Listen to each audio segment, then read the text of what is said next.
So last time in 4.2, which was, gosh, last week, Friday, I guess, we got all of this stuff written on the board and written in your notes, okay? And so all of this is just from section 4.2 in your textbook, okay? All these notes come from the textbook. So you can also read along with me in the book. So we got all of this written on the board last time, all right? And feel free to pause this video along the way as you're taking notes, okay? Make sure you're copying this stuff down into your notes so that you can have it for reference when you're studying, all right? So we got all of this in our notes, and what I'm going to do is keep referring back to this page here. We're going to keep using these definitions here to help us establish even more identities. So first thing I need to share with you guys is that some of these functions are even and some of these functions are odd, okay? So remember definitions of even and odd functions. So our trigonometric functions, some of them are even and some of them are odd.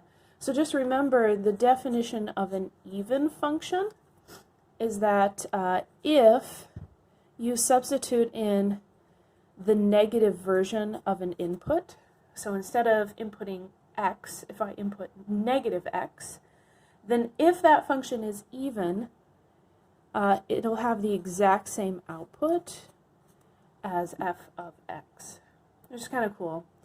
And if a function is odd, it means that if you input negative x, or the negative version of the input, that output is equal to the negative of f of x, okay? So notice here with an even function, the output of the function at x versus negative x is the same. And here the output of the function when it takes in regular x versus negative x, they're actually negatives of each other, okay? So what's cool is that when we translate that into our trig functions, is that we find out that cosine is an even function, and also secant is an even function. Okay, so these two are even, which gives us these two properties here, right? The other four trigonometric functions are odd. So sine at negative t is negative sine of t. Tangent of negative t is negative tangent of t. Cosecant of negative t is negative cosecant of t. And cotangent of negative t is negative cotangent of t. Okay, so these are all odd. All right. Which is really cool. As we go on studying more and more about our trigonometric functions, you're going to start seeing why these are true, which is really cool. So for now, what I need you to be able to do is use these properties to help you solve some pretty simple problems. Basically, those problems are getting you used to these identities and working with trig identities. So for example, if you've got an example like this, so let's say sine of t is a, cosine of t is b, tangent of t is c. So a, b, and c are just real numbers. All right. Then what we're going to do is write this expression in terms of a, b, and c. Okay. And what I need to use are these even and odd properties. Okay. So I know that cosine and secant are even, so it's easier to remember these two are even, everything else is odd. Okay, and using these definitions here. So I know that tangent of negative t is the same, because it's odd, because tangent of negative t, right, is equal to negative tangent of t, okay, because it's odd. So this is really 4 times negative tangent of t. This one's already tangent of t minus, right? Sine, the sine function is also odd. So sine at negative t is negative sine of positive t. So I'm just going to replace that. So negative sine of t. And cosine is even. Cosine is even, so if cosine takes in negative t, it's really cosine of positive t. So this is the same thing as minus 2 times cosine of t. Okay, so what I did is I rewrote all of these so that the inputs on all of these trig functions would be positive t, because that's what I know about up here, are the positive versions, okay?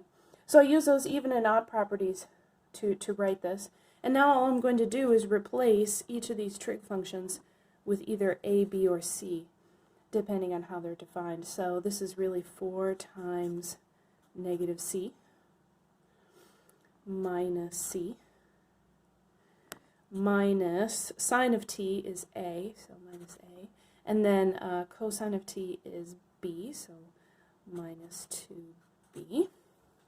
And now that I have it in terms of a, b, and c, I'm just going to simplify this if I can. Right, combining like terms, so this is negative 5c minus a minus 2b, and that, you know, that would be my final answer. So, so all I'm doing is using those even and odd properties of my trigonometric functions to rewrite this, okay? So problems like this are just getting you used to using properties like this, okay? Okay, so I want to go back to this previous piece of paper here where we talk about all 6 trig functions in terms of t and its corresponding point on the unit circle, okay? And we've defined these in terms of those x and y coordinates, okay? What's really cool is that out of this, our definitions for our 6 trig functions, we get some really cool properties. So we call these the reciprocal identities, okay? So I'm going to be referring back to this page here pretty often. So we're going to get our reciprocal identities. Remember what the word reciprocal means, right? In math, we take that fraction, we just flip numerator and denominator, right?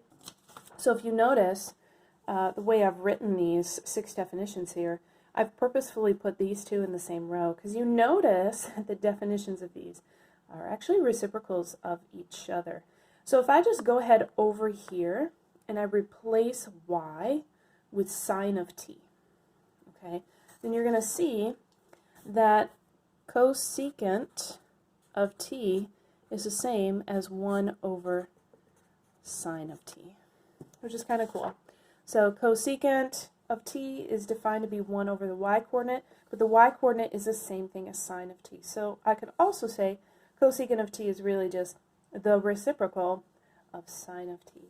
Likewise here with cosine and secant, right? So cosine is defined to be the x-coordinate, secant is 1 over the x-coordinate. So really I could just replace x here with cosine of t. So secant of t is 1 over cosine of t, which is pretty cool. So secant is defined to be the reciprocal of cosine. And likewise here with tangent and cotangent, you notice these 2 are reciprocals of each other. So cotangent of t is really just 1 over tangent of t, which is really cool. So then, if I can define these using reciprocals, I can also define the other 3 using reciprocals, right? So if I just take this equation here and I solve for sine of t, then I'll see that sine of t is just 1 over cosecant of t. Cosine of t is 1 over secant of t, and tangent of t is 1 over cotangent of t, okay? So you get your reciprocal identities here. So what you can do is talk about all of your trigonometric functions in terms of other trigonometric functions without even including your ordered pairs. So those are really cool. These are identities that are going to come in handy quite often. And then if I extend on this just a little bit here to get some quotient identities. Okay. If I go back to this sheet here, you see that tangent of t is defined to be the y-coordinate over the x-coordinate. So if I just take that y-coordinate and I replace it with sine of t, take the x and replace it with cosine of t, then you'll see that tangent of t is also equal to sine of t over cosine of t. Okay, so we call this a quotient identity because I can define one trig function in terms of the quotient of two others. Likewise, if I do the same thing with cotangent, if I replace x with cosine and y with sine, then you'll see that cotangent of t is the same thing as cosine of t over sine of t. Okay. So again, all of this is in your textbook, right? They're labeled as such in your textbook. Reciprocal identities, quotient identities. These are good things to have in your notes. You are going to use these identities so often, it's going to be easy to memorize them. And yes, you're going to need to memorize them. They're pretty straightforward, and you're going to get lots of practice, okay? In fact, we're going to use these identities to work an example problem. Okay, so let's say you've got a problem like this. We need to use an identity to find the value of this expression right here. And we're told not to use a calculator, okay? So this is really important. You should be able to answer questions like this without the use of a calculator. In fact, you are going to have some quizzes and tests that may have sections where calculators are not allowed. Okay, so what I'm asking you to do is show that you understand these identities and how to use them, okay? So we've got sine of 42 degrees, notice that degree symbol there, being multiplied by cosecant of 42 degrees. And what I have to do is find what value this is equal to. So I'm asked to find what number, right? When you're asked to find a value, you're asked to find a number, right? So is this equal to 1? Is it equal to 2.6? Is it, right? Okay. So we got to find what value this is equal to. But I can't use a calculator. I got to use an identity. So I'm going to pull over my identity sheet right here. So the two trig functions in my expression here are sine and cosecant. So what I want to do is look at this sheet and find identities that have something to do with sine and cosecant. So I see I've got this one here. I've got this one here. No, no, no, no, no, no. Okay, so I've got these two at the top. Okay, just identities that have to do with sine and cosecant. So what I would like to use one of these two or maybe both. All right. In fact, I think I'm going to use this one. All right. So cosecant of t is equivalent to 1 over sine of t. Now notice it's really important that these values here match. Okay. So if this is 42 degrees, then that is 42 degrees. So what I'm going to do is use this identity right here. So I'm going to replace cosecant of 42 degrees with 1 over sine of 42 degrees. So I'm just using this identity right here. So I'm replacing cosecant of 42 degrees with 1 over sine of 42 degrees because those two are the same thing. And these are being multiplied. So when I multiply those, I get sine of 42 degrees divided by sine of 42 degrees. And you guys know something divided by itself is equal to the number 1. So this was actually really straightforward. I didn't need a calculator. That's the whole point, right? Don't use a calculator because you don't need one. You just use identities and then it's really straightforward. Okay?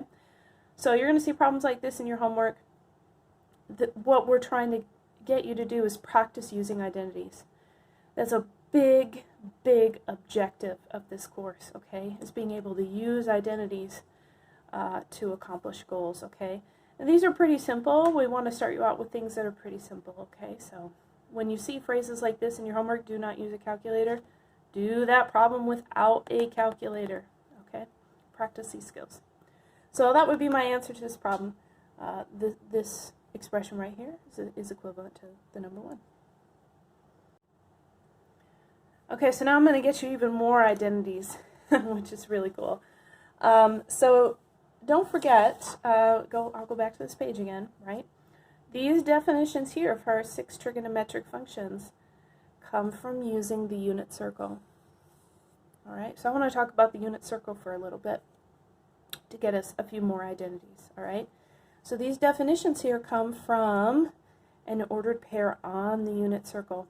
So the unit circle, if you remember, is centered at the origin with radius 1. So if I draw that here, right, so it intersects all of these axes at 1 and -1.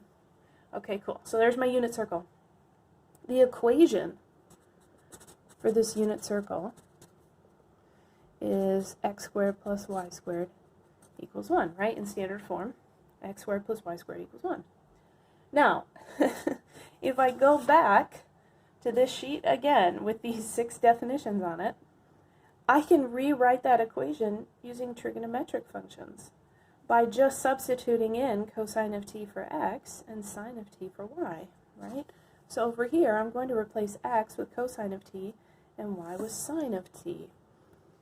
So cosine of t squared plus sine of t squared is equal to 1. Again, just making that substitution because these are equal to each other. And the only reason I can do this substitution in this equation right here is because these are points from the unit circle, and this is the equation of a unit circle. Okay? All right. So we've got a whole bunch of parentheses here. So I want to show you guys the way that we write cosine squared is this way. Okay? Now let me show you why. Move to the side here. All right? If I write this,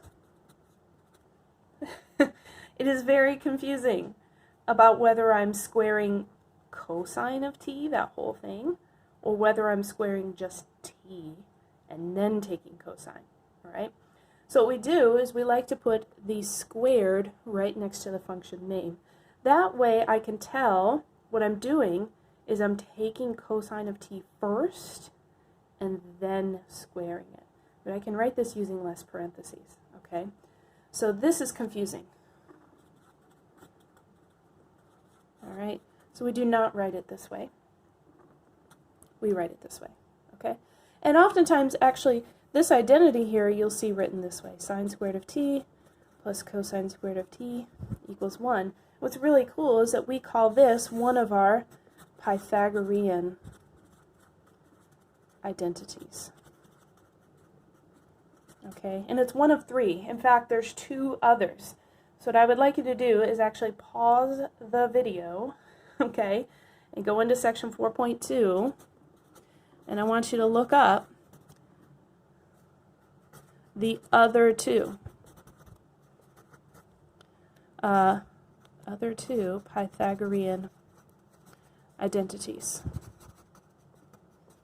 Okay, pause this video right here. There's 2 other Pythagorean identities. They're labeled in your textbook like this.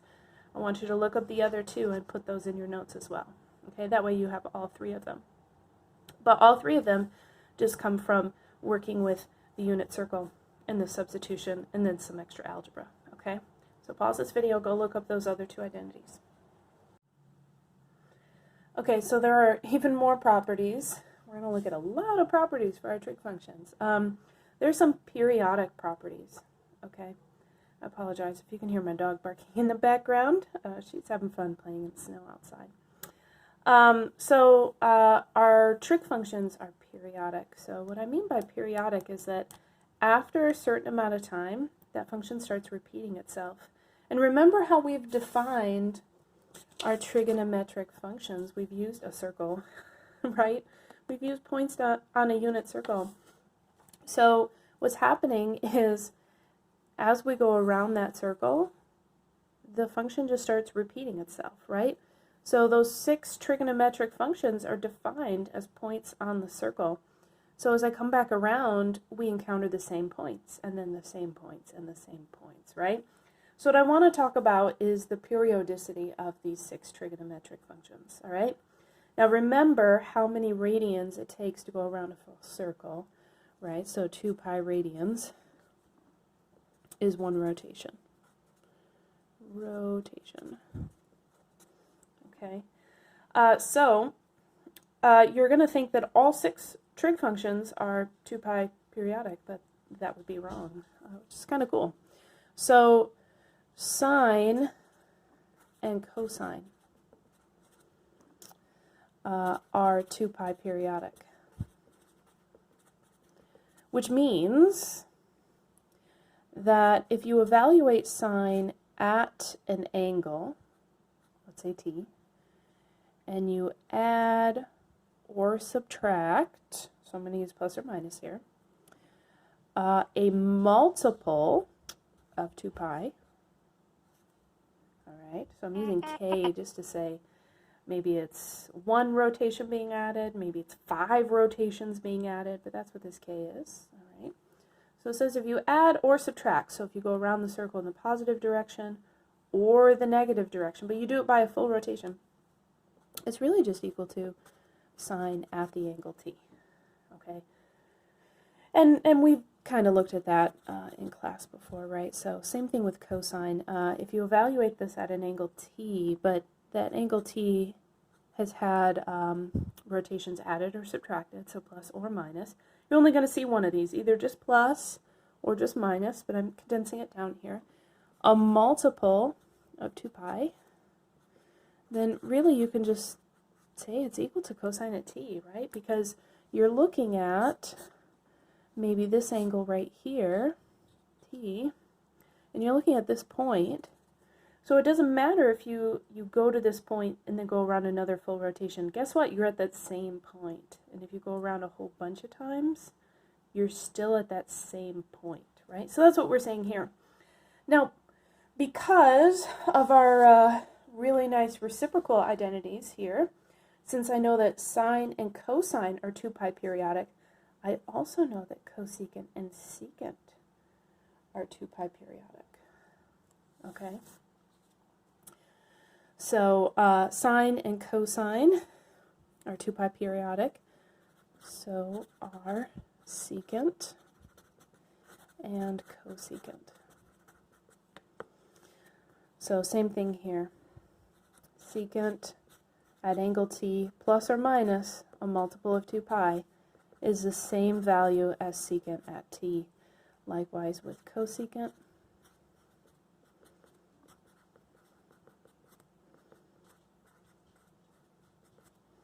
Okay, so these are all 2 pi periodic.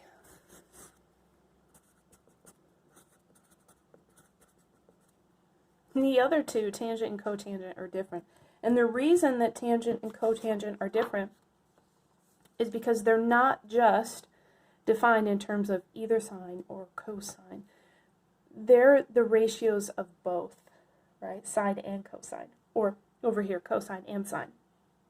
So what ends up happening is that tangent and cotangent are 1 pi periodic, okay? So every half rotation, they start repeating themselves, which is kind of cool, right? So if tangent is taking an angle t, and I don't even have to go around a full rotation to get back to t. If I go around half a rotation, and I add pi to that, and I look at this point right here, okay, these two have the same tangent and cotangent values, which is really neat, okay?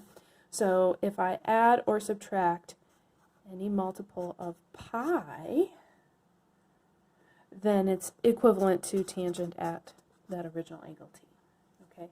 Likewise with cotangent. So cotangent at angle t, if I add or subtract a multiple of pi, is really the same as cotangent at t. All right. So these are your periodic properties, which is really neat. All right. So everything is 2 pi periodic except tangent and cotangent. So what I'm going to do is use this to help me solve a problem. Okay, so let's say I need to find the exact value of this, tangent of negative 21 pi over 4, but I can't use a calculator. Okay, again, if your homework problems say don't use a calculator, don't use a calculator. We're trying to get you to practice using these skills, okay?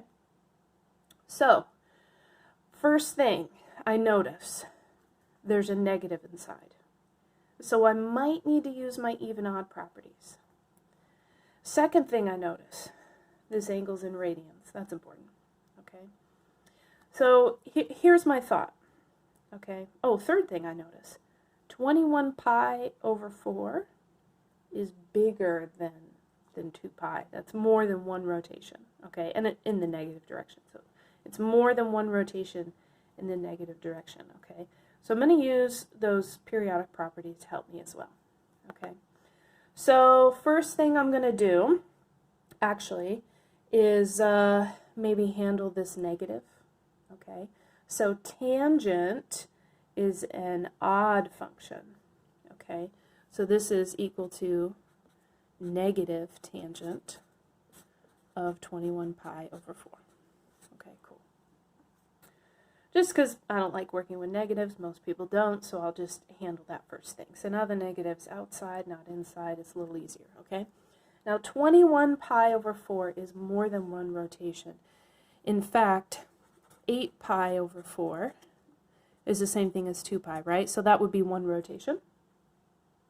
21 pi, let's see, 21 pi over 4 is the same as, let's see, how many times does 8 go into 21? 8 times 2 is 16.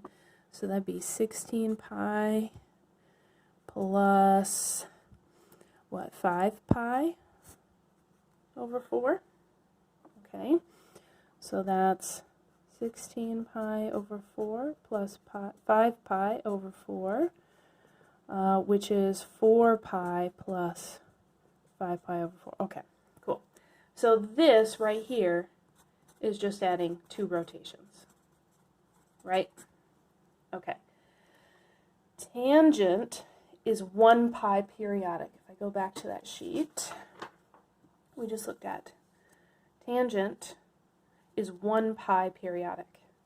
So adding 4 pi doesn't really do anything, right? So that's 2 whole rotations. That's 4 half rotations. Remember, that's a half rotation, okay? So tangent at 21 pi over 4 is really the same, so I carry down that negative, tangent at 5 pi over 4, that right there, okay? So adding these 2 rotations to that angle does nothing, okay? So I can bring that down here, 5 pi over 4. Alrighty, cool. So what I'm going to do next is use, in your textbook, there are some great examples showing you where all of these values come from. You can check that out in the book, okay? This is defined in a really nice yellow box in your book. And so you know the values of all 6 trig functions at the angle pi over 4. Okay, now this is a single pi over 4, not 5 pi over 4. Okay, so I'm looking at tangent. Tangent at pi over 4 is 1, all right? But I have 5 pi over 4. So let's think about this for a minute. I took out 2 full rotations. But remember, I can look at these half rotations. So really what I'm going to do, notice 5 pi over 4 is really the same as 4 pi plus a single pi over 4,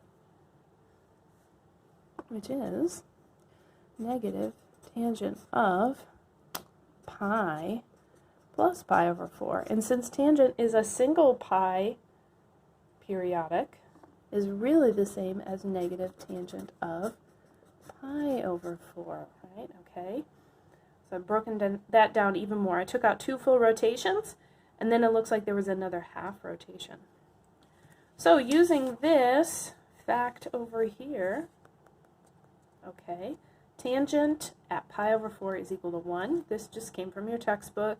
There's examples deriving all these numbers for you. I'm skipping that in this video. If you would like to read that over in the book, you're more than welcome to. Okay. So I have negative tangent of pi over 4, so this is really equal to negative 1. Whew, I know. It seems like a bit, but you're practicing using, this was an odd function property we use first thing. We use periodic properties to get down here.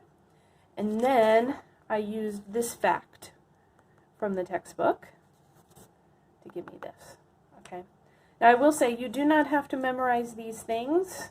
All right. I'm going to give you guys a really nice tool when we come back to class, hopefully tomorrow on Wednesday. Okay. I'm going to give you a really nice tool to help you with these values.